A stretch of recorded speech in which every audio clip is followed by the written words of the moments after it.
Hi guys, welcome to my channel. Today మనం chicken dum biryani easy వేలో ఎలా చేసుకోవాలో అయితే చూసేద్దాం. దీనికోసం ఫస్ట్ మనం బిర్యానీ దేంట్లో అయితే చేసుకోవాలనుకున్నామో ఆ పాట్ని తీసుకోండి. నేను ఇక్కడ 1 kg చికెన్ తీసుకున్నాను. దానికి తగ్గట్టు ఉప్పు, కారం, అల్లం వెల్లుల్లి పేస్ట్, పెరుగు, నిమ్మరసం, ఆయిల్, చికెన్ మసాలా, గరం మసాలా అన్నీ వేసేసి బాగా మిక్స్ చేయండి. అండ్ ఇందులో మిర్చి కూడా వేసుకోవచ్చు. నేను ఇందులో అయితే మిర్చి వేయలేదు. సో బాగా దీన్ని అయితే బాగా మిక్స్ చేసి ఒక 1 అవర్ వరకు మ్యారినేట్ చేయండి. అండ్ నెక్స్ట్ వచ్చేసి నేను ఇక్కడ 1 kg చికెన్కి 2 గ్లాసెస్ రైస్ని అయితే తీసుకున్నాను. 2 టైమ్స్ వాష్ చేసి దీన్ని కూడా ఒక హాఫ్ అన్ అవర్ వరకు నానబెట్టండి. సో నెక్స్ట్ వచ్చేసి ఆనియన్స్ అయితే కట్ చేస్తున్నాను. దమ్ బిర్యానీలోకి ఫ్రైడ్ ఆనియన్స్ చాలా టేస్ట్ అయితే ఇస్తుంది. సో నేను ఇలా చిన్న స్లైస్లుగా అయితే కట్ చేసుకొని దీన్ని కూడా ఫ్రై చేసుకున్నాను.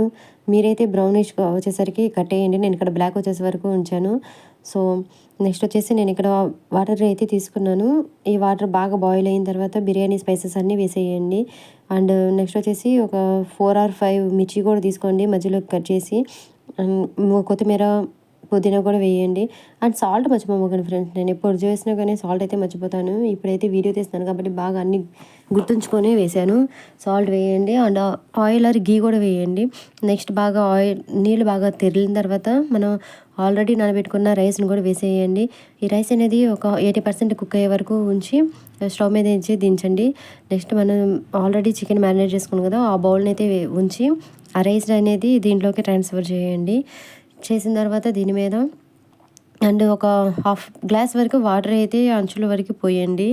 నెక్స్ట్ పుదీనా, కొత్తిమీర అండ్ ఫ్రైడ్ ఆనియన్స్ వేసి మూత పెట్టి ఒక హాఫ్ అన్ అవర్ వరకు మీడియం ఫ్లేమ్లో అయితే ఉంచండి. మీడియం ఫ్లేమ్లో ఉంచి కట్టేసిన తర్వాత ఒక 10 minutes అలానే ఉంచి ప్లేట్లోకి అయితే సర్వ్ చేయండి.